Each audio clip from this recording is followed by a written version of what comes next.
It is. That initial conversation comes down to strategy, right? How much data do you want? Do you want to drink from a fire hose? Because that's what's going to happen if you don't have some strategy day one. You have to have strategy coming in the case. One of the things we do in Big Lit is we have a couple strategy sessions to begin with, and we ask, what exactly are you looking for? And I probably ask that question 20 times because it changes 16 times. About the last 4 times, it's the same thing. Right. They get the point here that they're asking for everything, but they really don't want They everything. really don't want it. Because when I talk to them about how much that is and how much it is going to be to review it. You know, sometimes knowing when to ask for help in a case, or even knowing how to ask for the right kind of help in a case, is the hardest hurdle to get over. There's a lot of anxiety about it. Costs, losing control, delay, making a bad decision about choosing the right resource. That's what today's content tries to help with. For example, understanding when you need a forensic type of resource versus when you need some just traditional evidence management kinds of resources. Hey there, folks. If we have not yet had a chance to meet, my name is Chad Roberts with eDiscovery Co-Counsel. We're a law firm that helps plaintiffs' lawyers with electronic discovery and complex litigation, and it's all we do. At the last AAJ conference, we had a chance to catch up with our buddy Andrew Garrett. Andrew leads a large technology company with a lot of strength in digital evidence, and we asked him to visit with us and share some of his advice about understanding what kind of needs you actually have and how to ask for the right kind of help. Here's our visit with Andrew. I am Andrew Garrett. I'm CEO of Garrett Discovery. We are a digital forensic firm that helps plaintiffs realize their full potential. Andrew, I like to just start with a little bit of founder story about how Garrett Discovery came to be. So if I look back into when I started as a young man, I was U.S. Navy, 17 years old, didn't know anything. Joined and graduated top of my class in a naval school and got to pick my orders. Good. Well, I picked Mayport, Florida, USS Saratoga because it was decommissioning and I could go fishing a lot and go visit a lot of ports and not really work that hard. Right. Well, that all changed. And military had a different plan for me. And over the next 13 years, I was fortunate enough to work at some great commands with some great people. I worked at Space and Warfare. I worked at Naval Research Laboratory at NASA. So I learned from the best of the best. I learned a lot of IT stuff. You did some very significant national security work. Yes. And at Space and Warfare, I worked in the group that was considered the spear tip of cybersecurity. Our job was to gain intel from foreign adversaries online. So you can only imagine the type of tools we were using and the knowledge we had to have. I wouldn't say I was worthy of joining the unit at first, but after a couple years, things got better. And I learned a lot, and I could say that thankfully, Uncle Sam gave me an education that was above and beyond what I ever thought I could receive from anywhere in the world. And at the taxpayer's dime, it was probably close to $1 million worth of schooling. I can imagine.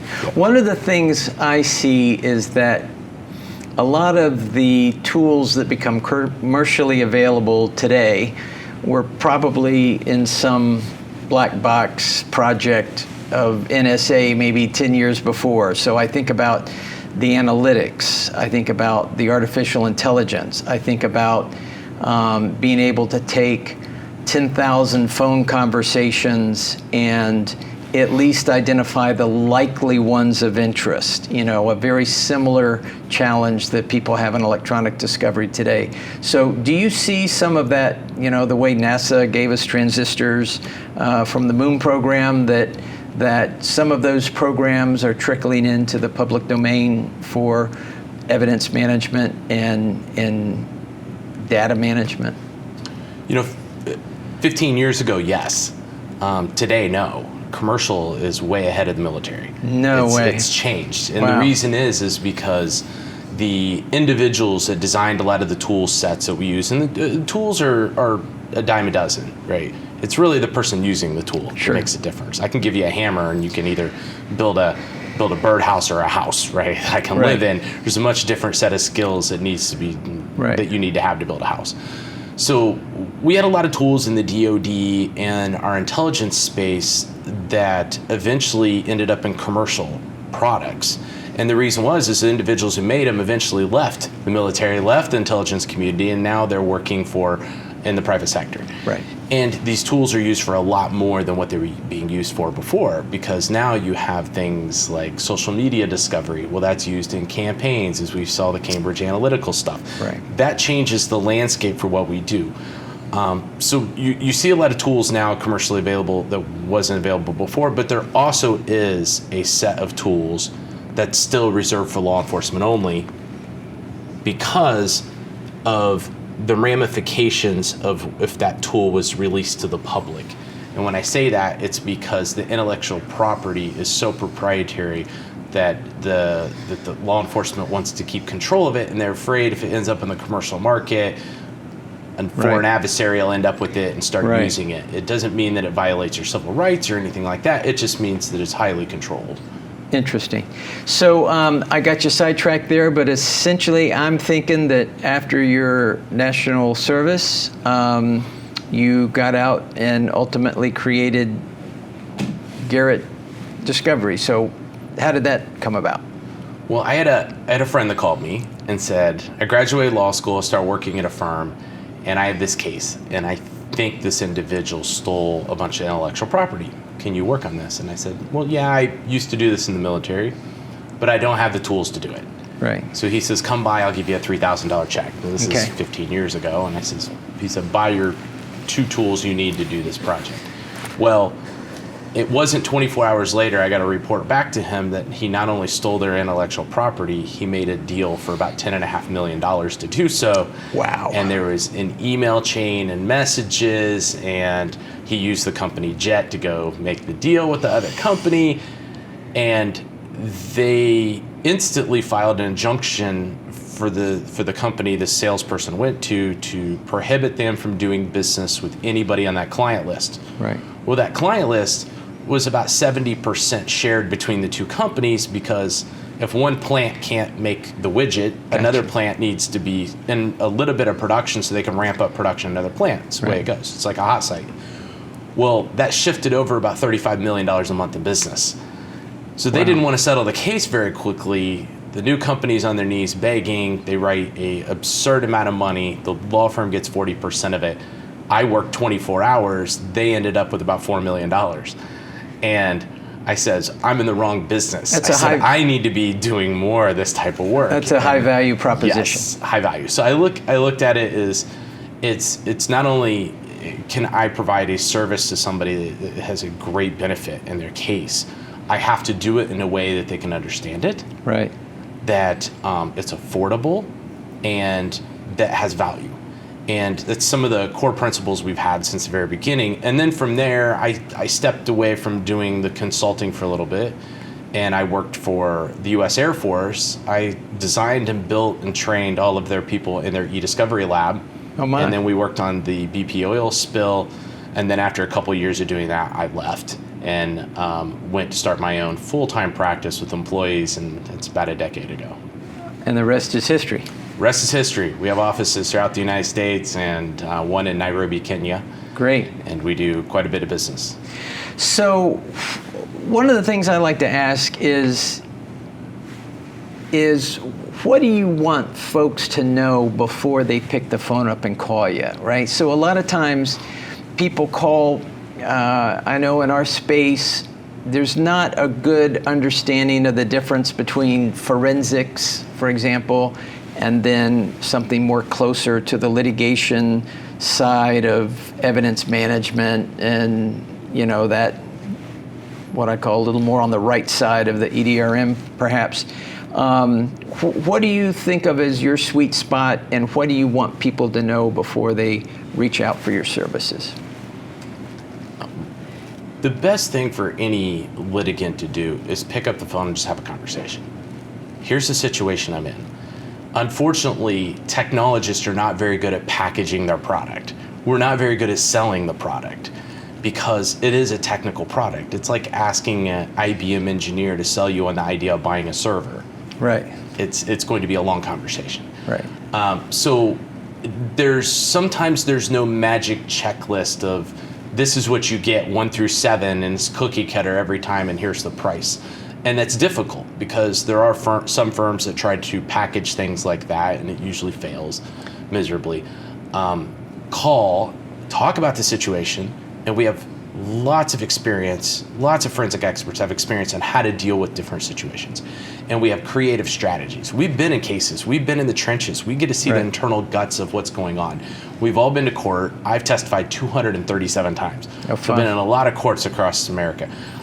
We keep databases of judges and judges' decisions based on technical issues. Oh. So when we keep track of those, sometimes we can even tell you prior rulings that judges had, and you can use that. So the earlier you get to us, and to have that conversation helps you drive your strategy. Instead of thinking as a forensic expert or an e-discovery expert as being one tool in the litigation tool bag, it needs to become part of your practice, the front end. So when a client calls you and says, I think somebody stole data from me, I think somebody threatened me on text messages, any of those things, that's when we say we need to be part of that first conversation. So after you talk to your client, you sign them on contract, pick up the phone, have the 5-minute conversation, because you may save yourself a lot of money and a lot of headache from the mistakes that can not only be made, but the bad strategy. There's a lot of people who have written a lot of bad strategy online. We've seen it. Unfortunately, that stuff works 10, 15 years ago, but it doesn't work today. There's a whole new set of rules around this stuff. And not only just ESI, but there's a set of rules in the technology that you can do certain things that you couldn't do before, and some things you can't do now that you could do before. Interesting. So Like what? for instance, Cambridge Analytical messed up everything, right? You do social media discovery. 4 years ago, I could have said, give me 100 people on your jury panel. I can run all their backgrounds, live in court right now, tell you everything about them, pull their social media, and help you during jury selection. I can't do that now. I could do the background checks. I can tell you whether they got criminal history, but I can't pull that many social media accounts that fast anymore. It's throttled now. I can only do so many per day, so many per hour, so many queries into the system because they don't want people mining it out for political purposes. One thing. Or cell phones, iPhones, big issue. iPhones, if, for instance, most people don't know, the news have reported on this, we were the source of this, that if your client went in, you're doing, let's say, criminal defense, and has an iPhone, and it's been rebooted, and it has a 6-digit passcode, there's no tool in the world that can break into it. Law enforcement does not have the capability. It doesn't exist. If the interviewing agent gives back the phone to the suspect and says, type in your passcode, call your attorney, and then turn it back off and give it to us, there's tools that they can inject into the phone. It can't break into the phone, but it'll capture the passcode. You have to know these things because in discovery, you want to ask for these things. Right. Or when does the threshold met on spoliation of data? Right. When do you meet that threshold? Is it because somebody deleted a couple text messages? Can you get them back? Yes, you can get deleted text messages back on iPhones. A couple years ago, the answer was no. Actually, 2 years ago, the answer was no. Today, we could get the majority of deleted data, let's say recent deleted data, back almost at 100%. When we analyze phones now, there's data deleted 6 years ago we can pull out of the phone. Wow. The capabilities have changed, and it's changing every single week. Things are more important. For instance, everybody does discovery requests ask for text messages. Well, a lot of people now don't use text messaging. They use WhatsApp, the text message forum, or they use Skype, or they use Slack. Right. So there's so many different messaging systems. You have to be more specific in what you're asking for. You can't just say any and all communications. You need to identify these things. That's where we help identify some of those sources of ESI. And when it comes to forensics, and as everybody sees the federal rules of evidence clearly have categories of ESI that are off limits. That's where forensics comes in. There's those categories of ESI, backup tapes, archives, offline data, cloud storage data, stuff that's difficult to get to. I always say this, if your secretary can't get to it from her desktop, or the IT director can't get to it easily within 10, 15 minutes, you need some forensic help. That's where we come in to try to reduce the burden on the parties by being able to use specialized tools and processes to mine that data out and then index it and prepare it and allow you to review it and all those things. It is. That initial conversation comes down to strategy, right? How much data do you want? Do you want to drink from a fire hose? Because that's what's going to happen if you don't have some strategy day one. You have to have strategy coming in the case. One of the things we do in Big Lit is we have a couple strategy sessions to begin with, and we ask, what exactly are you looking for? And I probably ask that question 20 times because it changes 16 times. About the last 4 times, it's the same thing. They get the point here that they're asking for everything, but they really don't want it. They really don't want it. Because when I talk to them about how much that is and how much is going to be to review it.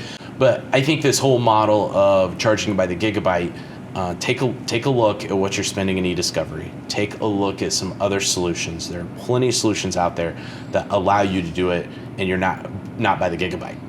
Where do you see this space going in the next 5-10 years? What do you think, if we had this discussion 10 years from now, what might we be talking about? Google. What do you mean Google? I think this is my prediction, and I've worked on projects at Google before. Yeah. They're going to build an e-discovery platform that allows you to search your data, even like Google Drive. You're going to throw it all in there. It's going to index. It's going to allow you to do advanced searching and analytics, and people will build APIs on top of that and analytics platforms. And I think Google will be hosting the data, and it'll be a race to the bottom.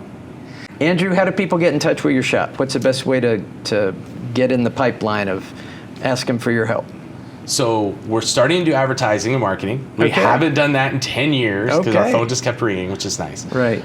It's a blessing and a curse at the same time. But you can go to our website. I'll put it up at this point. www.garrettdiscovery.com, 2 R's, 2 T's. Or you can call our number. It's 888-822-5077. We work in the United States, Canada, South America, and we have an office in Nairobi, Kenya that does not work outside of Kenya. Great. And we are here at the annual AAJ conference because I know you're very supportive of the plaintiffs bar and the kind of clients that we have that need help from people like you, and we really appreciate you being here and making your time. So thanks very much. Appreciate it, Chad. You have All right. a great day. See you next time.